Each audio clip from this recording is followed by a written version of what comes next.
Então o Leão XIII ele vai classificar a maçonaria como pertencente ao reino de Satanás. Né? Ele vai dizer, não. Ó, isso aqui, o que é certinho, tal, é do reino de Deus. O que promove outro tipo de pensamento é do reino de Satanás. Então, o Leão ele vai dizer que a franco-maçonaria se esforçava para que a autoridade da igreja se tornasse nula perante o Estado Civil. Então, o que a maçonaria naquele momento vai dizer? Por exemplo, coisas que a gente tem hoje em dia e dá como certo, cartório. Isso é uma coisa que na Idade Média não existia. Não tinha essa figura. Então, como que você provava um teu registro de nascimento? O teu registro de nascimento era a certidão de batismo. Né? Quem aqui já fez algum processo de reconhecimento de cidadania italiano, sobretudo, vai saber muito bem o quanto isso é preocupante, o quanto isso é complicado para você achar uma certidão de batismo de um antenato teu lá atrás. Certidão de casamento, por exemplo, só valia a da igreja, né? Não existia uma certidão de casamento civil, digamos assim.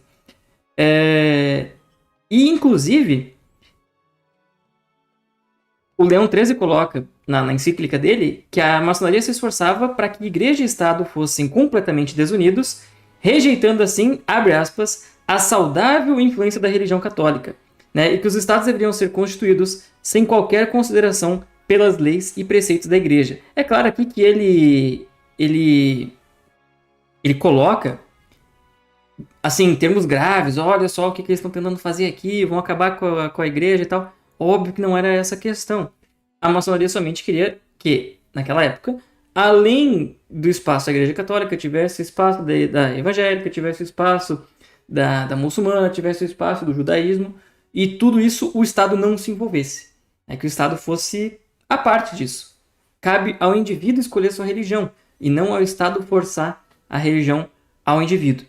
Então, é importante a gente lembrar que essas ideias de Estado laico elas já existiam antes de 1884, que foi quando o Leão XIII editou essa encíclica, né, a Humano Genus, que a gente acabou de comentar. Só que essa ideia não era exclusiva da maçonaria. Né? Como eu falei, era uma ideia iluminista. Ela estava imersa num contexto mais amplo. Né? Não era só da maçonaria aquilo lá. Envolvia filósofo, envolvia político, envolvia cientista daquela época.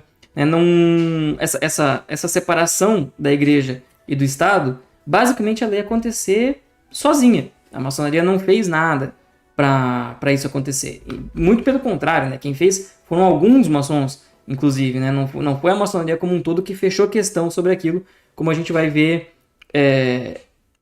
mais para frente. Mas, basicamente, graças como a maioria das pessoas que apregoavam o Estado laico daquele momento, que detinham poder e conseguiam fazer o Estado laico, eram também maçons, o chapeuzinho foi para a maçonaria como um todo. Né? Então, o Papa ele considera que os maçons só tinham o objetivo de abolir esse poder da igreja. Né? E por conta disso, ele colocou como uma irreconciliável hostilidade entre as duas organizações. Mas, como eu falei, nem todos os membros da maçonaria eles tinham essas visões radicais. E alguns, inclusive, nem queriam isso. Né? A maçonaria nunca fechou um plano anticlerical, anti-eclesiástico e foi perseguir esse plano. Inclusive, ao contrário do que... E é bom que se diga isso dentro de uma live do YouTube, que fica público. Já naquela época, a maçonaria não era um todo coeso, como não é hoje em dia. Né, um todo coeso. Não existe um plano, um objetivo central. A maçonaria precisa atingir esse objetivo até 2030, sei lá. Né, não há esse objetivo comum de todos os maçons escrito. Não, é isso aqui que nós vamos acabar com a igreja, nós vamos tornar o Estado laico, nós vamos colocar fulano de tal no poder. Né, isso não é uma coisa que existiu, não existe hoje e não existia na época. Tanto é verdade isso que a maçonaria inglesa, por exemplo, daquele momento e até hoje, é uma maçonaria muito pró-monarquia, muito pró-valores cristãos, né, de uma maneira bem mais forte, bem mais firme. Ao passo que a maçonaria de origem francesa, dos ritos franceses, é uma maçonaria mais laica. Inclusive, a gente sabe que dentro da maçonaria regular, você precisa acreditar num ser supremo para poder entrar. Ponto. Isso não é landmark, não cabe discutir.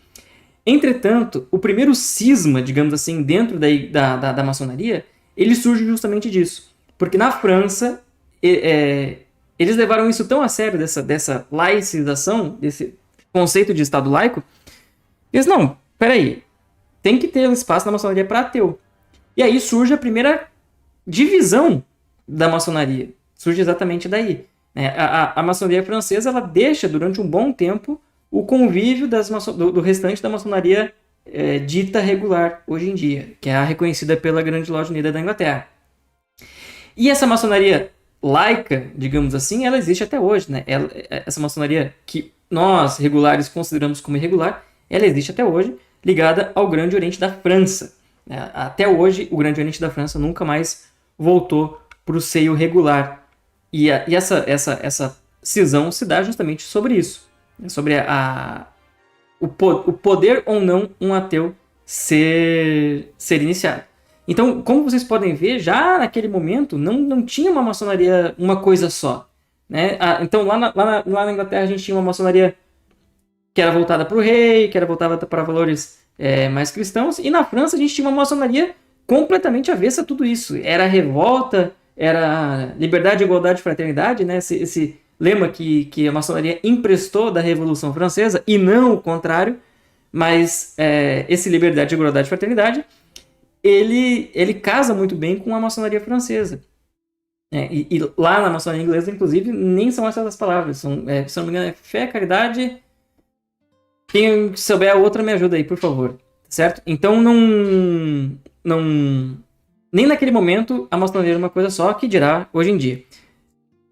E aí, a gente vem para o Brasil, né? Que eu falei um pouquinho que ia falar sobre a questão religiosa. Quando no Império, o Dom Pedro II, ele passa a assinar ou não as bulas papais que iam entrar em vigor aqui no Brasil, o Dom Pedro II, então, ele deixa de promulgar no Brasil algumas bulas papais que condenavam a maçonaria, né?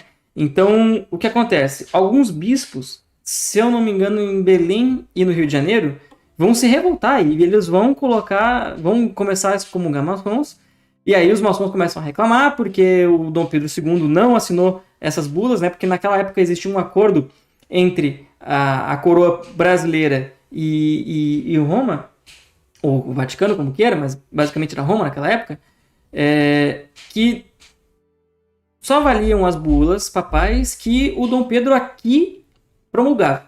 Se ele não promulgava, aqui no Brasil não valia. E uma delas foram essas bulas, né, condenando e mandando os maçons serem excomungados.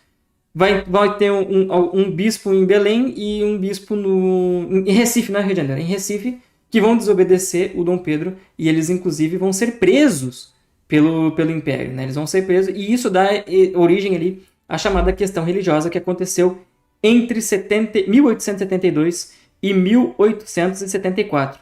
Né? Entre as bulas que o Dom Pedro deixou de assinar, estava lá a Cograviora Mala, que era a bula que proibia os católicos de se associarem a lojas maçônicas de forma perpétua.